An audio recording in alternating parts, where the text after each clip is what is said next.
Hi, so my name is Tara. I would like to tell you a little bit about the group that I've started. It is called Still We Rise.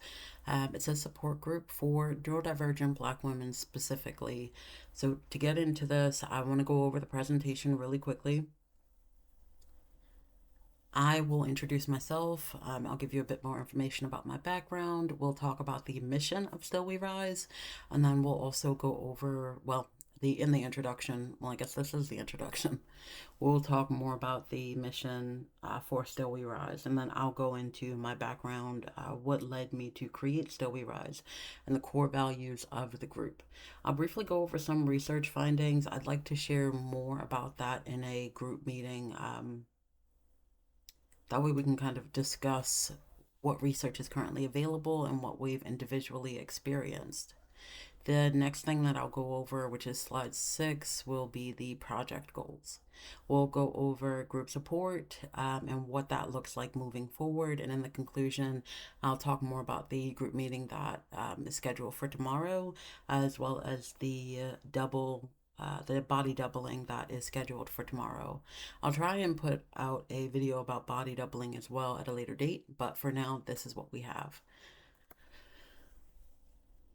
So, the mission of Still We Rise is to create a unapologetic space for Black neurodivergent women to be fully seen, deeply supported, and feel powerfully connected.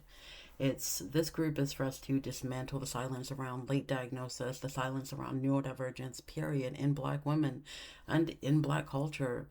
It's for us to heal from the racial trauma that we've experienced, especially for us living in the United States, and to discuss and start dismantling patriarchal conditioning.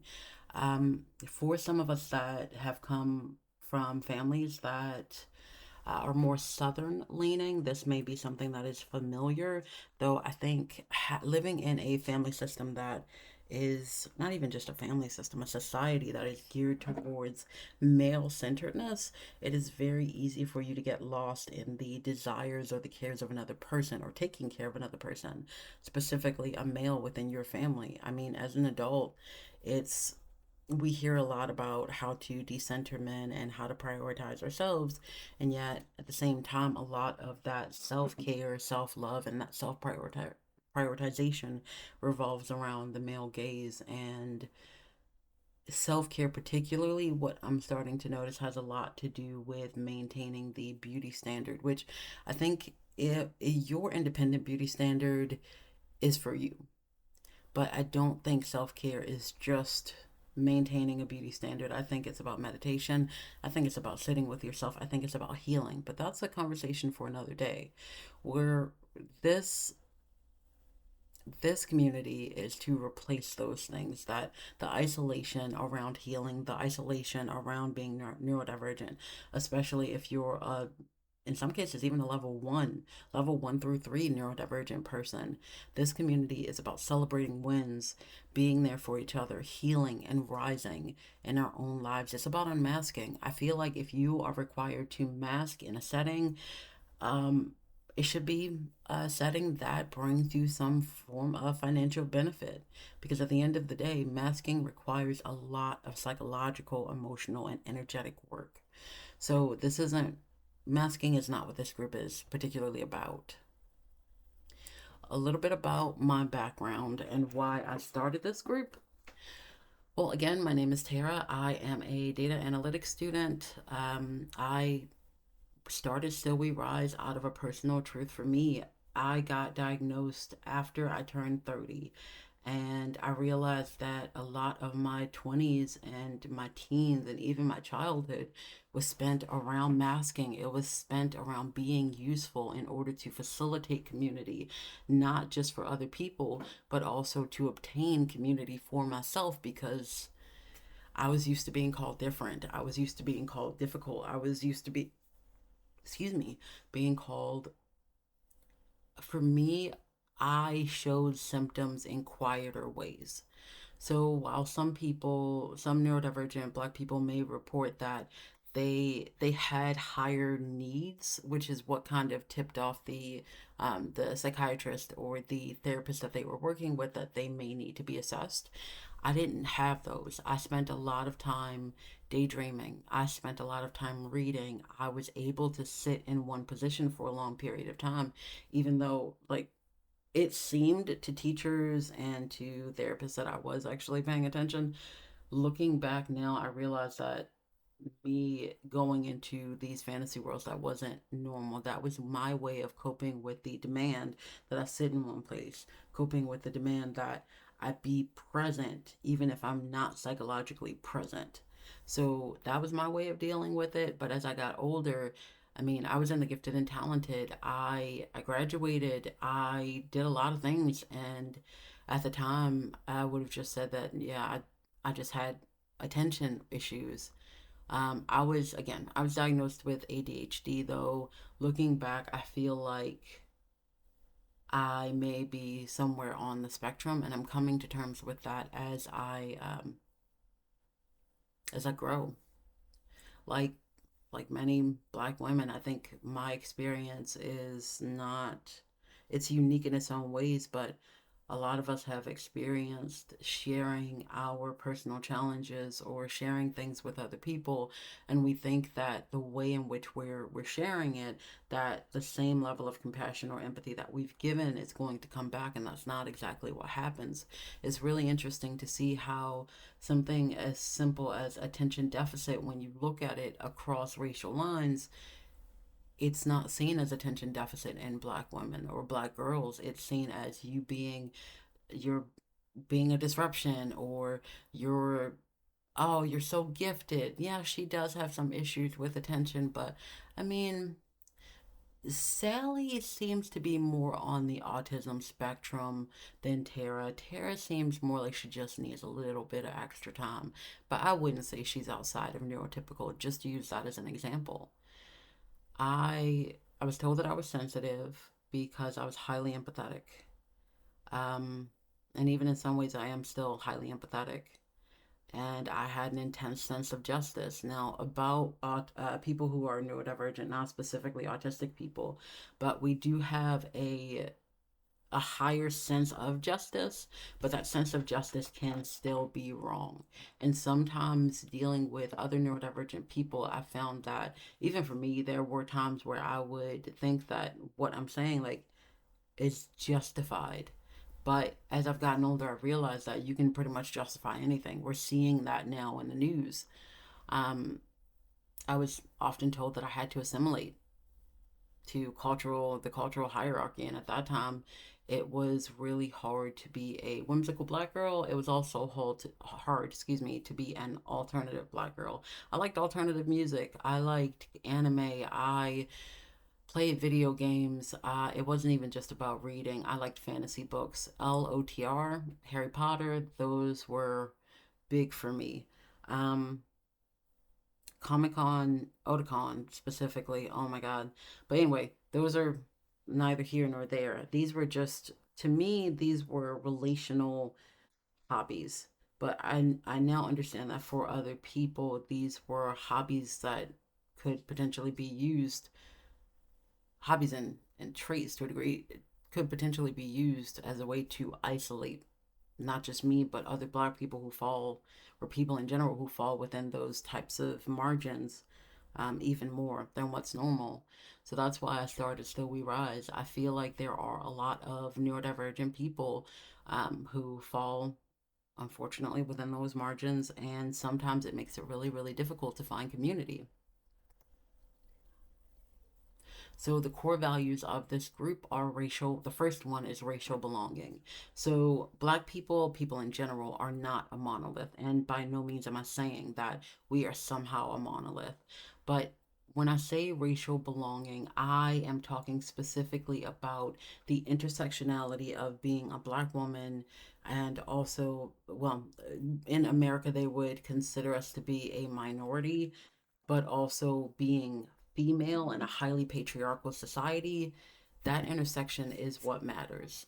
And I say racial belonging because, again, to go back to the alt black, I'm just going to say alt black, the alt black community and the whimsical black girl movement, These are reasons to isolate someone, even though the unifier is this shared understanding of what the experience can be like. Not saying that everyone experiences a certain level of racism or prejudice within America or a certain level of racial connectedness, but to say that this is one of these the spaces where if you're dealing with something, if you feel like, hey, I have a manager who is really cruel to me, but he's not cruel to anybody else, or she's not cruel to anybody else, and I'm the only black person in the office, you can feel comfortable saying that and being supported in that perspective in a way that I feel for other neurodivergent communities that might not be the case.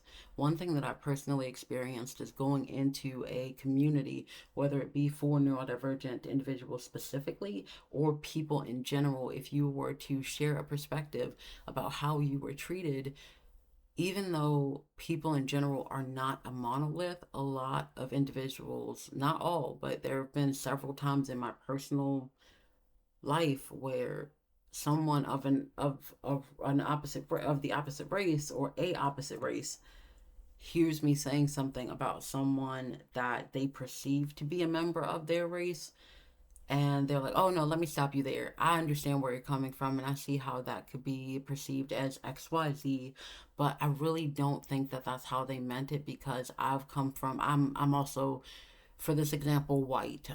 This person is white. So for us, we do this, and that can be really hard for black people to understand, but I don't think that's how that person meant it. And I know that they're trying to establish a shared heritage between them and the other person, but they have no idea how the person meant it, in the same way that you don't really know how that person meant it. If I hope this makes sense. But being shut down in that way can require you to not just mask, but assimilate. It can require you to be quiet about things that really need to be addressed. It can prevent you from actually understanding what occurred. It can prevent you from exploring the situation that you've been through or the event that you've encountered. And being able to look at that objectively, being able to look at that authentically is important. It's important for processing, but it's also important if you have a delayed response to situations or a delayed emotional response. It's important for you to have an opportunity to sit with that and how you legitimately feel about it without having someone else shut down your narrative, which is what we're trying to establish here. Cultural rootedness, when I say culture, I don't mean um, Caribbean Black American meets Caribbean Black American. What I mean about cultural rootedness is that we are all here to learn, we're all here to grow, we're all here to experience healing, we're all here to share, we're all here to be in community and communion with each other. Joyful resistance, again, to go back to the patriarchy and what it's like to be a black woman in America, you are constantly you're constantly policed by people who feel as though they're entitled to not just police you spiritually, physically, psychologically, but also just across the board. If you're quiet, you're a threat. If you're not quiet and you're boastful, you're a threat. If you're confident, you're a threat. You get to be whoever it is that you want to be. As long as you're not trying to be somebody that you're not or trying to mimic another person, I don't understand what you know, so you're a quiet black person. That doesn't make you um that doesn't make you suspicious. That doesn't make you antisocial. It means maybe you just don't want to talk to those people. So when I say joyful resistance, I mean resisting the narrative that you constantly, always, consistently, and just you have to mask, or that you have to pretend to be something that you're not. And when I say honest healing, I'm saying you do not have to share everything about your healing journey with the group or with anybody. However, as long as you're able to be honest with yourself about where you are in your healing journey, if you've come across a message that we're going over in one of the meetings, or a message that someone else is sharing, and you feel as though that can be applied to you and where you currently are, feel free to ask that person questions, because ultimately, you healing the trauma or the damage that was done is going to help you get to the person that you want to become, which further enriches the group. So That's what we're here for. And when I say non hierarchical support, what I mean by that is we may have guest speakers in the future. I don't know how big or how small this group is going to be. If I had just to put myself in perspective, because I don't want to like use an example that doesn't make any sense. Non hierarchical support, if I am talking about a computing language, for lack of better words, and you get the like, I'm not talking at you. If you have questions or if you know something about what it is I'm talking about, feel free to say, hey, I know what you're talking about there, but that recently changed with Python or whatever programming language it is at that time. Thank you. I appreciate that. And let's keep moving. The point here is to grow together. The point here is to celebrate each other. I'm not here to tell you how to live your life. You're not here to tell me how to live my life. We're here to be supportive to each other. Also, it says secular spirituality, but I don't want anyone to take this the wrong way. This is not a space for secular or any like, if you're happy to be alive and you're thanking the creator, wonderful. I'm happy for you. But this is not one of those spaces that will browbeat you into believing one or whatever specific religious set anyone has. If someone says, hey, can I pray for you? That's one thing. If you can always say, no, I don't want that. Or, just, I'm not okay with that. That is fine. But people are healing from things that we may not be aware of. And that includes religious abuse, that includes religious indoctrination. So we take that really seriously. And that's just not secular spirituality is wonderful if you found a spiritual system that you adhere to, or if you don't have a spiritual system and you're an atheist. You do you. That is for you. That's not for the group. Some of the research and findings that I just wanted to cover really quickly include Black women were found to be the least likely group to receive an ADHD diagnosis in comparison with white women and Black men. ADHD symptoms in Black girls are often misinterpreted. There's a thing called parentification, and if you have some familial trauma, you may be familiar with that term. Parentification is essentially aging a child, someone underage, far beyond their years because it's culturally expected. It may not even be that it's culturally expected. Honestly, there are some um, it doesn't have to be culturally expected. It's essentially just placing adult roles, responsibilities, or traits onto a child. We've seen this happen quite frequently with Black girls, where you may just be, maybe she's just out there being a child, but she's seen as having intent. She's seen as, oh, well, oh my gosh, she's so fast, when really she's mimicking the behaviors that she was shown. Or, oh my God, really? Why is she wearing that outfit when really the child is 9? She doesn't get to choose what clothes are purchased from the store. And if that's a conversation that needs to be had, and you're responsible for buying her clothes, or you're a family member who, you know, that's a part of your community role, okay, you need to take that up with the child's parent. But we often don't have those conversations when it comes to Black girls and Black boys. However, when it revolves around white people, especially, white girls and white boys, there's a narrative, and it's, oh, well, Johnny was just being a boy. He'll grow out of it. No, sometimes Johnny, you know what, we're not even going to go into that. But I hope you get what it is that I mean. All children are children, but each child may have different requirements. And I think that there's a difference between having a different requirement, as in, okay, Johnny just needs extra time, extra instruction time. There's a difference between that and, oh, well, little Susie is trying to tempt Mr. Jeff.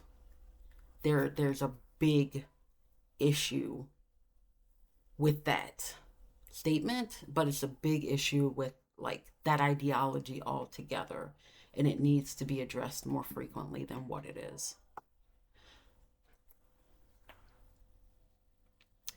So, the question that I pose to you, um, as an audience and as a viewer, how do you think community impacts these findings? One thing that I found in my personal research is that having a sense of community and a sense of support, though not particular for Black women. And when I say not particular, I mean that I am having difficulty currently finding research studies that are specific to Black women and Black neurodivergent people when it comes to supportive community or having supports in place to help them with the diagnosis or to help them with bridging the gap between their current states and resources. As a whole, though, it has been scientifically shown that people who are neurodivergent, they benefit from having support systems and having community.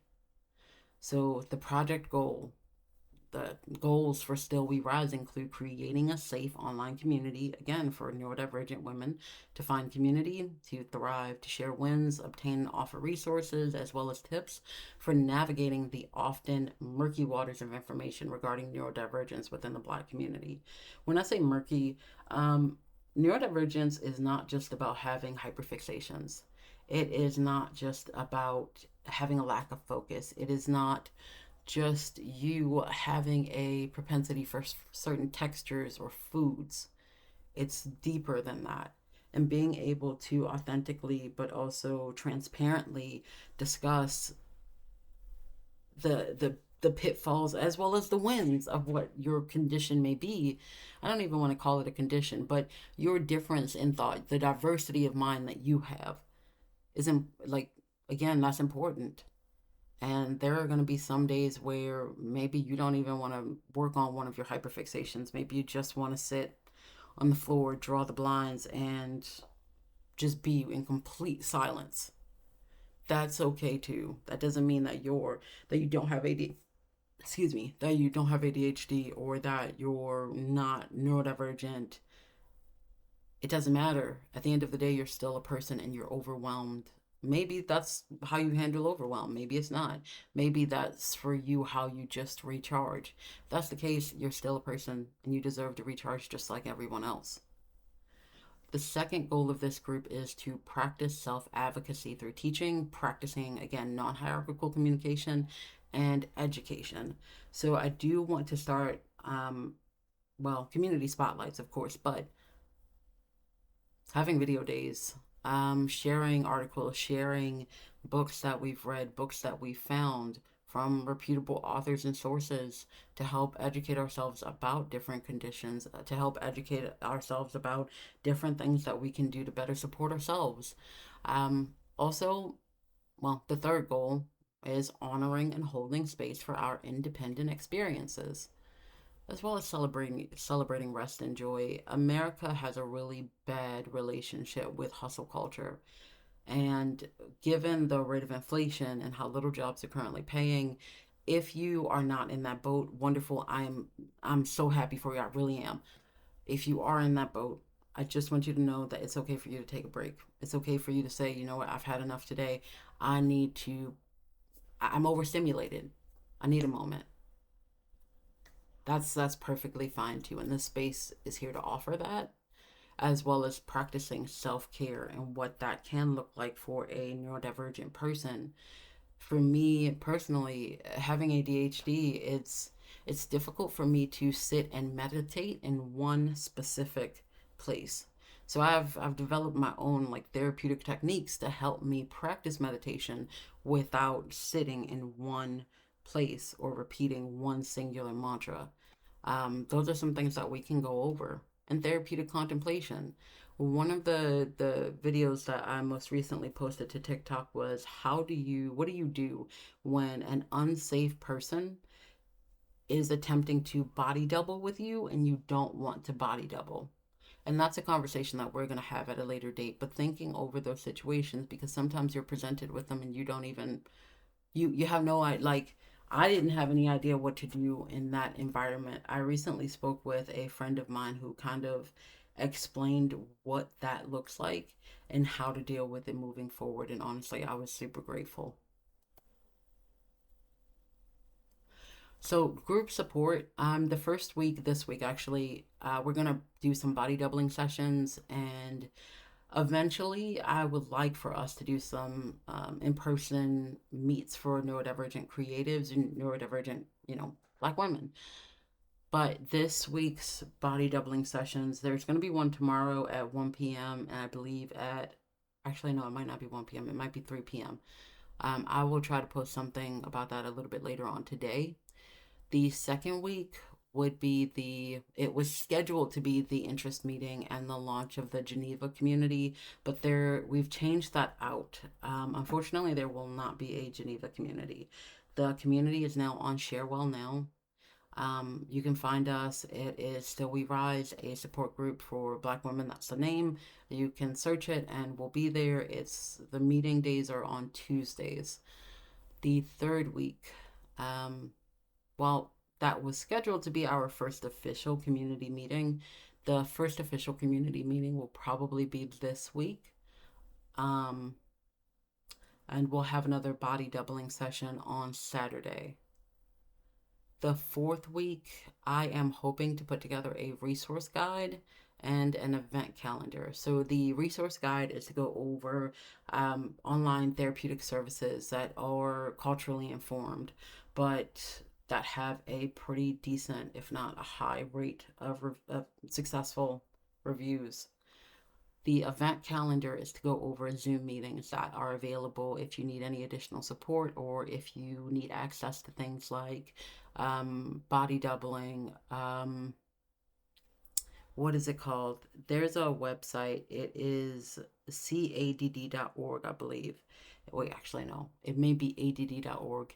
But they host sessions where you can come in and they talk about some different learning techniques, different reading techniques, a variety of things that you can do if you have ADD or ADHD. I believe it's all lumped into one now, ADHD. But that's what the event calendar and such will be.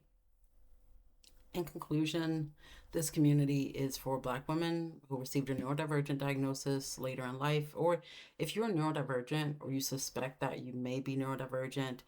I understand. Like, I'm sure anyone within the community would understand that it's difficult to get an official diagnosis in a lot of cases and in a lot of communities.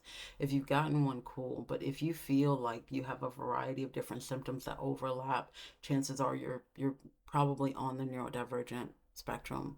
And I know that some people feel like this is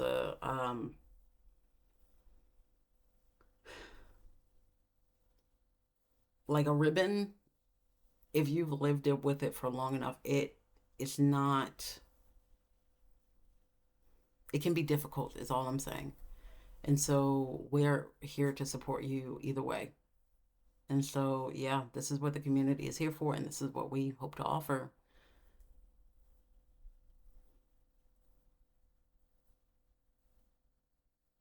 I do also want to specify something. Um, this is not therapy. This is not structured therapy. This is not, I'm not a medical health professional. So if you are experiencing something deeply troubling, please reach out to your support network. Reach out to a mental health practitioner or worker. It's really important that you research and that you look for those services, that you go forward for those services if you do need them.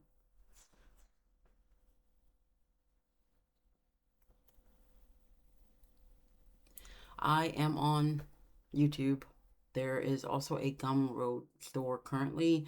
The resource guide will probably be there within the next 3 weeks for free. So definitely check that out. I'm on TikTok as well. And what is the other space? Again, Sharewell now. I will put those links in the first pinned comment. We're not really on Reddit right now. Matadon, I'm getting into because I hate X. I can't. I don't want to. So, yeah, no. But Matadon, is it Matadon? I think it's Matadon. Yeah, Matadon is a work in progress. So when those links become available, I'll post those as well. If you sit with any quote today, I'd like for you to sit with this one, if you feel called. And this is from Shirley Chisholm. You don't make progress by standing on the sidelines, whimpering and complaining. You make progress by implementing ideas. If you want to reach out, please feel free to do so over TikTok, YouTube, um, or you can attend the group tomorrow. There will be additional group meetings, I believe, every week moving forward. Thank you for being here.